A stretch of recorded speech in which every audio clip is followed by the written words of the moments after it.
नमस्कार, मी योगिता बिले. योगिताच किचनमध्ये आपल्या सर्वांचं मनापासून स्वागत आहे. आज आपण पाहणार आहोत मालवणी पद्धतीची आंबोळी. त्यासाठी आपल्याला लागणार आहे 3 कप तांदूळ घेतले आहेत आपण इकडे. कोणताही जुना तांदूळ आपल्याला वापरायचा आहे. याच्यासाठी 1 कप उडीद डाळ घेणार आहोत आपण. याच कपने आपण हे 3 कप तांदूळ घेतलेले आहेत.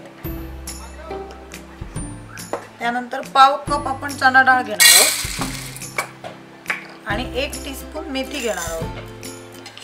हे सगळं आपण दोनदा पाण्याने स्वच्छ धुवून 8 तास भिजवणार आहोत. 8 तासानंतर आपल्याला ते मिक्सरला वाटून घ्यायचे. 8 तास भिजवून आपली ही धान्य आता सगळी तयार आहेत. आता आपण मिक्सरला वाटून घेणार आहोत. वाटताना सगळं सेपरेट वाटायचे. आपण आता या सगळ्या बरोबर वाटायला 1 कप तयार भात घेतलाय आपला आणि 2 टीस्पून तेल घेतलंय. आपण डाळ, दोन्ही डाळी, मेथी आणि हा जो भात आहे ते एकदम बारीक वाटायचे आणि तांदूळ वाटताना थोडेसे किंचित एकदम रवाळ वाटायचे आपल्याला. अशा प्रकारे आपण हे सगळं लावून घेतलंय, बाकीची धान्य वगैरे. आणि तांदूळ लावताना अशा प्रकारे असं छान असे थोडंसं रवाळ अशी लावलेली आहे. हे आता आपण सगळं मिक्स करून घेऊ.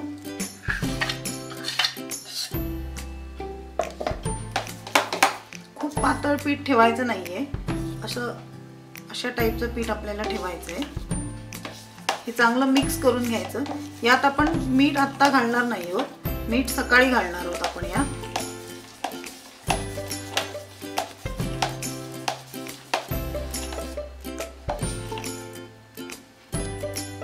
आता आपण हे पीठ सगळी चांगली मिक्स करून घेतली आहेत. आपण सगळं मिक्सिंग करताना शेवटच्या ह्याला आपण हाताने चांगलं असं मिक्स करून घ्यायचंय.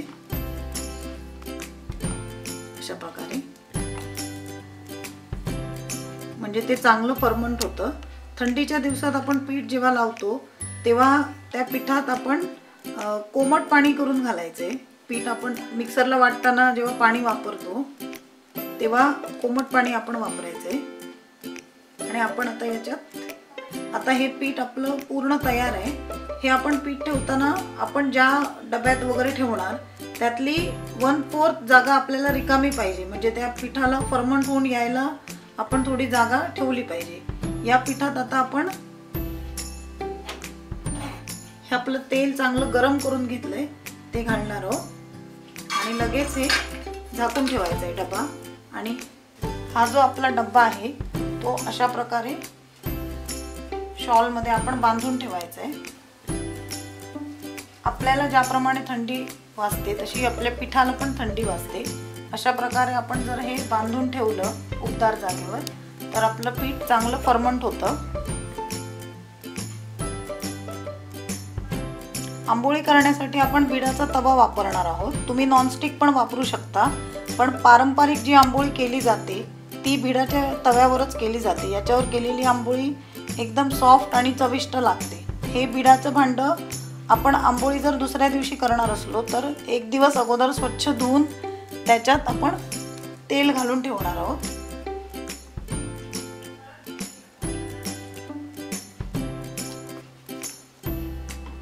तेल सगळ्या बाजूनी पूर्ण असं लावून घ्यायचंय.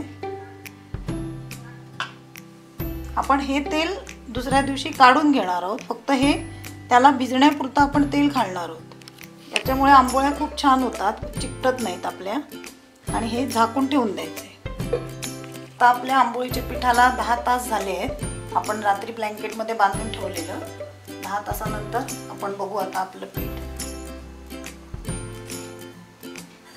आपण पाहू शकता आपलं पीठ छान असं फुगून आलंय.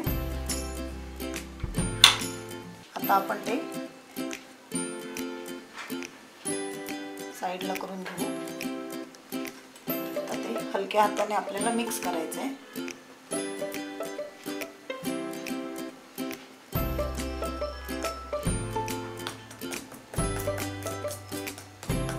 आपल्याला जेवढं पीठ लागत असेल आत्ता तेवढं पीठ आपण काढून घ्यायचं आहे आणि उरलेलं पीठ लगेच फ्रीजमध्ये ठेवायचं आहे.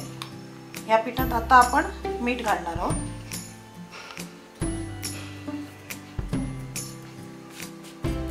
आणि हे असं चांगलं मिक्स करून घ्यायचं.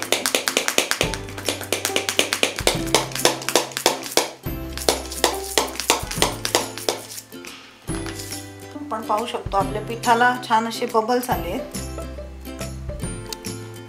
अशा प्रकारचे बबल्स येणं म्हणजे आपलं पीठ चांगलं फर्मंट झालंय. साऊथ इंडियन पण आपण जेव्हा पिठं करतो त्यावेळी पण अशा टाईपचं पीठ जर आपण ठेवलं बांधून वगैरे शॉलमध्ये तर ते अशा प्रकारे आपलं छान पिठं अशी येतात आपली.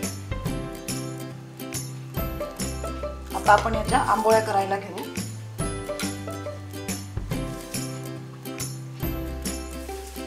आपण काल बिडाच्या तव्याला तेल लावून ठेवलेलं अशा प्रकारे. हे आता एक्स्ट्राचं तेल आपण सगळं वाटीत काढून घ्यायचंय. हे आपण आंबोळी करायला वापरणार आहोत. तुम्ही नॉनस्टिक वर पण करू शकता.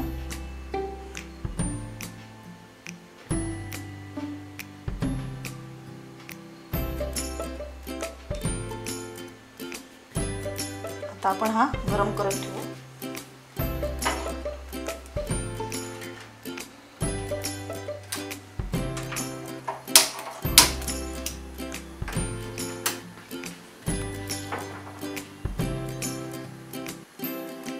आपण नारळाचं जे टोक असतं शेंडी त्यातलं हे असं काढून घेतलंय थोडंसं.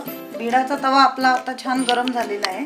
आपण तेल लावण्यासाठी नारळाची जी शेंडी असते त्याचं थोडीशी शेंडी आपण काढून घेतली आहे. याने आपण तेल लावणार आहोत म्हणजे एकसारखं तेल व्यवस्थित लागतं. तुम्ही कांदा पण वापरू शकता. आपला कांदा असतो तो अर्धा कट करायचा आणि त्याला फोकला तो लावायचा आणि त्याने आपण तेल लावू शकतो. हे आपण पारंपरिक पद्धतीची बघतोय आपली आंबोळी. त्यामुळे जशी पूर्वी आपण करायचो सगळी प्रोसिजर त्या प्रोसिजरने आपण आंबोळी बनवतोय. आपण आता ह्याला तेल लावून घेऊ. ही आपण जी शेंडी असते ती तेलात बुडवल्या वरच्यावर बुडवायची आहे. जास्त ऑइली करायचं नाहीये. आणि नंतर मग ती अशा टाईपच्या प्लेटमध्ये ठेवायची आहे. तेलातच ठेवायची नाहीये नाहीतर आपल्या आंबोळ्या सगळ्या तेलकट होतील. आपण असं तेल लावून घेऊ.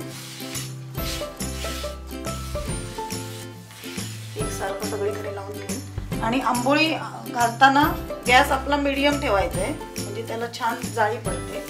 आपण अशा प्रकारे आंबोळीचं पीठ घालायचं आहे आणि अंदर हाताने असं फिरवायचं. जास्त प्रेस करायचं नाहीये आणि गॅस आपला स्लो करायचा आहे. अशा प्रकारचा छोटा पेला वापरायचा आहे. आपण मोठा घेतला तर आपलं पीठ जास्त पडेल आणि आपली आंबोळी खूप जाडजाड होईल. आपण बघू शकता त्याला असं छान बबल्स आले. आता ह्याला आपण झाकण ठेवायचंय. झाकण अर्धा मिनिट आपण झाकण ठेवायचंय त्याच्यावर. नंतर आपण परतून घेणार आहोत. प्रत्येक वेळी ही नारळाची जी शेंडी आहे ती थोडीशी तेलात बुडवून आपण लावणार आहोत तेल म्हणजे आपल्याला जास्त तेल लागणार नाही. आता आपली आंबोळी एक साईडने तयार आहे. आपण आता ती परतून घेऊ सगळ्या साईडने.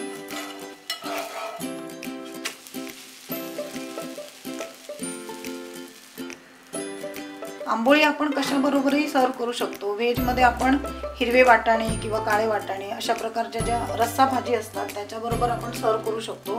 नॉनव्हेजवाले चिकन मटन याच्याबरोबर आपण आंबोळी खाऊ शकतो. खूप टेस्टी लागते.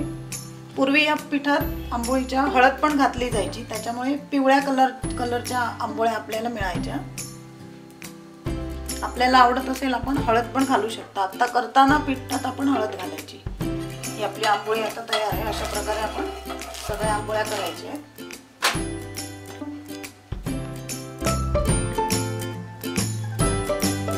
पारंपरिक पद्धतीची ही आंबोळी आपल्याला आवडली असेल तर नक्की लाईक करा, शेअर करा. अशाच माझ्या रेसिपीज तुम्हाला हव्या असतील तर योगिताज किचनला नक्की सबस्क्राईब करा.